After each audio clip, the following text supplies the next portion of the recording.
आज हम डिस्कस करने वाले हैं कि पूर्ण वर्ग संख्याओं का वर्गमूल कैसे हम निकालेंगे, किस टाइप से हम स्क्वायर रूट निकालेंगे परफेक्ट स्क्वायर नंबर्स का, वो भी समय बचाने वाली ट्रिक के साथ। ठीक है, कम समय में हमें बड़े बड़े परफेक्ट स्क्वायर का स्क्वायर रूट हम निकाल सकते हैं। ठीक है, तो बिल्कुल बेस से शुरुआत करेंगे। सबसे पहले हम लोग ये देखते हैं कि स्क्वायर रूट से पहले हम स्क्वायर्स के बारे में थोड़ा सा जान लेते हैं। देखिए स्क्वायर्स में पैटर्न क्या है, देखिएगा पैटर्न देखिए क्या है।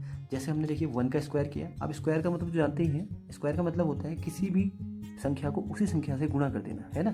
जैसे अब मैं आपको बोलूँ कि आपको 10 का स्क्वायर निकालना है, तो 10 के स्क्वायर का क्या मतलब है कि आपको 10 को 10 से ही मल्टीप्लाई करना है, मतलब 100। ठीक है, तो 10 का स्क्वायर कितना आ जाएगा, 100 आ जाएगा। ठीक है, ये तो हम समझते हैं। तो अब स्क्वायर का एक पैटर्न होता है एक्चुअली में, उसको हम लोग देखने की कोशिश करते हैं। देखिए अगर मैं 1 का स्क्वायर करूँ तो 1 मिलेगा। ठीक है, 2 का स्क्वायर करूँ तो 2 दूनी 4 हो जाएगा। 3 का स्क्वायर करूँगा तो 3 3 9 हो जाएगा।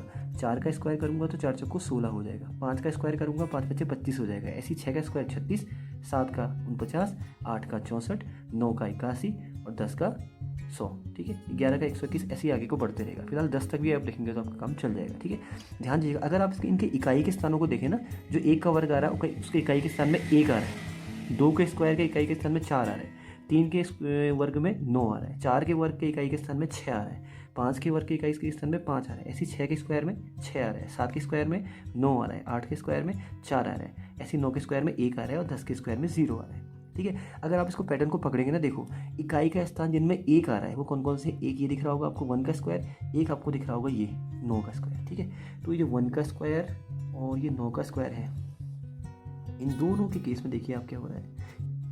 तो देखिए चाहे 2 का स्क्वायर हो चाहे 8 का स्क्वायर हो, दोनों ही केस में इकाई के स्थान में हमारा 4 आ रहा है। ठीक है, ऐसी 3 के स्क्वायर को देखिए और 7 के स्क्वायर को देखिए, दोनों ही केस में इकाई के स्थान में 9 आ रहा है। देखिए ये है ना।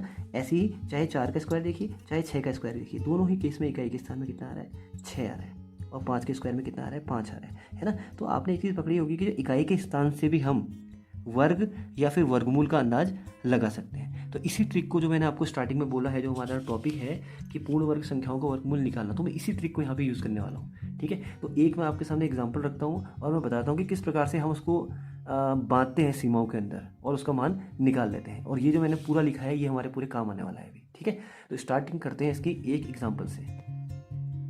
तो सबसे पहला एग्जाम्पल जो हम लेंगे वो हम लेंगे 729 का आपको वर्गमूल निकालना है। ठीक है, 729 का वर्गमूल निकालना है। तो 729 के वर्गमूल को देखो, मैं 729 को किस प्रकार से अभी सेट करता हूँ लिमिट्स के बीच में। देखना, अगर 729 को आप एक बार देखें ना ध्यान से, तो अगर देखिएगा जैसे मैं 20 का स्क्वायर अगर निकालूँ, अगर मैं 20 का स्क्वायर निकालूँ तो वो आएगा 400।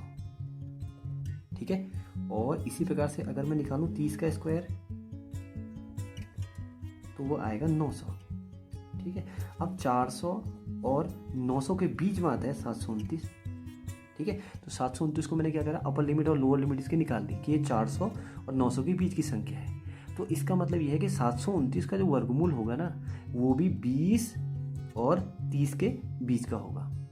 ठीक है, 729 का जो वर्गमूल होगा जो हमें ज्ञात करना है वो 20 और 30 के बीच में आएगा। अब देखो ये जो मैंने आपको ये बताई है ना टेबल, यहाँ से फ़ायदा क्या होगा देखना।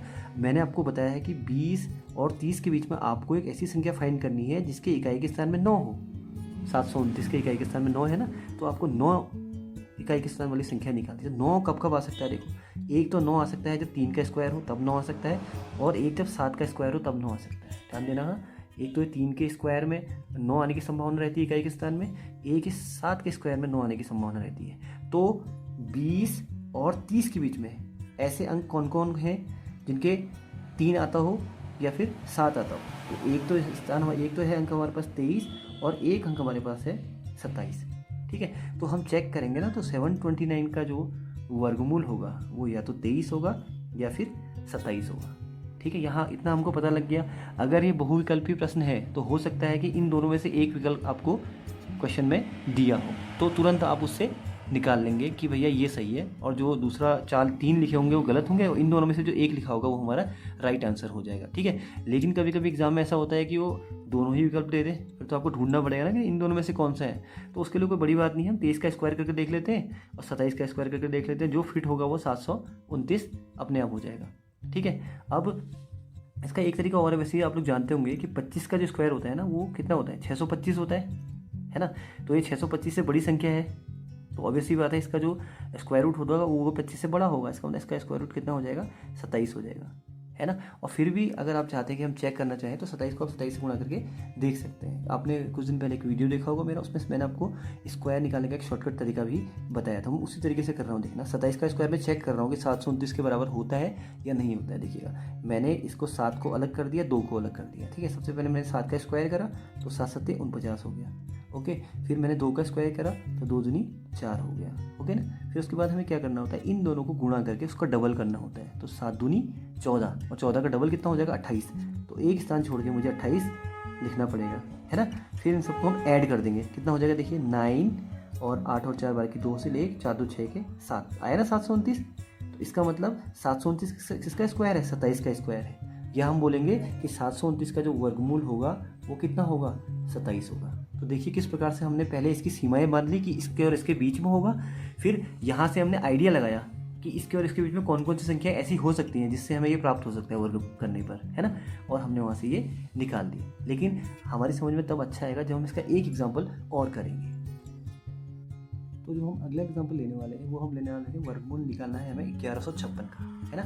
1156 का हमें वर्गमूल निकालना है, मतलब एक ऐसी संख्या निकालनी है जिसको उसी से गुणा करने पर 1156 आपको प्राप्त होता हो, ठीक है। चलिए शुरुआत करते हैं। तो जो 1156 हमने लिखा है ना, 1156, ध्यान दीजिएगा, अगर आप 30 का वर्ग निकालते हैं तो कितना होता है, 900 होता है। आप जानते हैं 3 का 9 हो गया और 1 जीरो के 2 जीरो बन जाते हैं वर्ग करते समय, ठीक है। ऐसे ही अगर मैं 40 का वर्ग निकालूं तो 40 का वर्ग कितना हो जाएगा, 4 का वर्ग 16 और 1 जीरो का 2 जीरो बन जाता है, तो 1600, ठीक है। अब देखिए तो जो 1156 वाला नंबर लिखा है ये 900 और 1600 के बीच में होगा नहीं होगा। जो 1156 होगा वो 900 और 1600 के बीच की संख्या है। इसका मतलब जो 1156 का वर्गमूल आएगा ना वो 30 और 40 के बीच का कोई नंबर आएगा, 30 और 40 के बीच का कोई नंबर। अब आपको 30 और 40 के बीच में ऐसा नंबर छांटना पड़ेगा जिसका वर्ग करने पर आखिरी में 6 आता हो, आखिरी में 6 आता हो। तो यहाँ पर देख लेते हैं आखिरी में 6 वाले कौन कौन होते हैं। देखो ये आखिरी में 6 किसके आता है, एक तो 4 के स्क्वायर वाले में आता है और एक 6 के स्क्वायर वाले में आता है ना। 4 और 6 जिनके इकाई स्थान में 4 आता हो या फिर जिनके इकाई स्थान में 6 आता हो। तो 30 और 40 के बीच में ऐसी संख्याएं कौन कौन होंगी जिनके इकाई स्थान में 4 आता हो या 6 आता हो। एक तो होगी 34 4 वाली, एक होगी 36 मतलब 6 वाली, ठीक है। तो इन दोनों में से एक हमारा आंसर होगा, या ये या ये। तो दोनों में से कौन सा आंसर है कैसे पता लगेगा, हम स्क्वायर करके देख लेंगे। इसका स्क्वायर करके देख लेते हैं क्या इसके बराबर आ रहा है कि नहीं आ रहा है। वैसे इसका स्क्वायर करके देख लेते हैं क्या इसके बराबर आ रहा है कि नहीं आ रहा है। तो उससे हमें पता लग जाएगा कि कौन सा हमारा राइट आंसर है, ठीक है। तो हम क्या करें, 30 चाहे तो हम 36 का स्क्वायर करके एक बार देख लेते हैं कि है कि नहीं है, ठीक है। तो 36 का स्क्वायर करके मैं देख लेता हूँ कि मेरा आंसर ठीक है कि नहीं है। तो वही ट्रिक मैं अपनाऊंगा, या तो आप 36 को 36 से गुणा कर दो या फिर मेरी टेक्निक से करेंगे जैसे मैं शॉर्टकट तरीका बताया है। 6 का स्क्वायर करेंगे तो 6 का स्क्वायर आएगा 36, ठीक है। फिर 3 का स्क्वायर करेंगे तो 3 का स्क्वायर आएगा 09 मतलब 9। फिर इन दोनों को गुणा करके डबल कर देंगे तो 6 3 18, 18 का दुगुना करेंगे तो कितना आएगा 36 आएगा, है ना। जोड़ के देखते हैं 6 6 3 9 9 3 12, तो 1296 तो नहीं आया क्योंकि देखो 1156 तो अलग है, ये उससे बड़ा आ गया ना, तो इसका मतलब 36 नहीं होगा। तो ऑब्वियस सी बात है 34 होगा। इन दोनों में से एक तो होना ही है, अगर एक नहीं है तो दूसरा होगा ही होगा, ठीक है। इसका मतलब 1156 का वर्गमूल कितना आएगा, 34 आएगा, है ना। तो कुल मिला के देखो, अगर आप मोटे मोटे तौर पे इस प्रक्रिया को देखोगे तो आप क्या कर रहे हो, एक सीमा तय कर रहे हो और उसके अंदर से आप वर्गमूल निकाल रहे हो। अभी आप ये सोच रहे होगे ये तो बहुत ही लंबी मेथड है, ये तो सीधे हम वैसे लॉन्ग मेथड से करेंगे तो और जल्दी आंसर आएगा। ऐसा बिल्कुल नहीं है। अगर आप इसको 2-3 बार करेंगे तो आप ध्यान देंगे, मैं आपको समझाने के लिए बहुत हल्की स्पीड से कर रहा हूँ। अदरवाइज़ अगर इसको आप नॉर्मली करेंगे तो बहुत तेज़ी से क्वेश्चन हो जाते हैं, ठीक है। तो इस मेथड से आप बड़े बड़े एग्जाम में बहुत सारा समय बचा के टाइम पर पूरा पेपर ख़त्म कर सकते हैं, ठीक है। तो अगर ये आपको मेथड पसंद आई है तो इसको आगे को फॉरवर्ड कर देगा वीडियो को, और वीडियो लास्ट तक आपने देखा ही है तो आपको बहुत बहुत धन्यवाद देखने के लिए। और अगर फर्स्ट टाइम चैनल पे हैं तो चैनल को सब्सक्राइब कर दीजिए ताकि आने वाले टाइम पे जो भी वीडियोस मैं बनाऊंगा मैथ्स रिलेटेड इजी मेथड में वो सारी आपके सामने समय पर पहुंच सकें। बहुत बहुत धन्यवाद।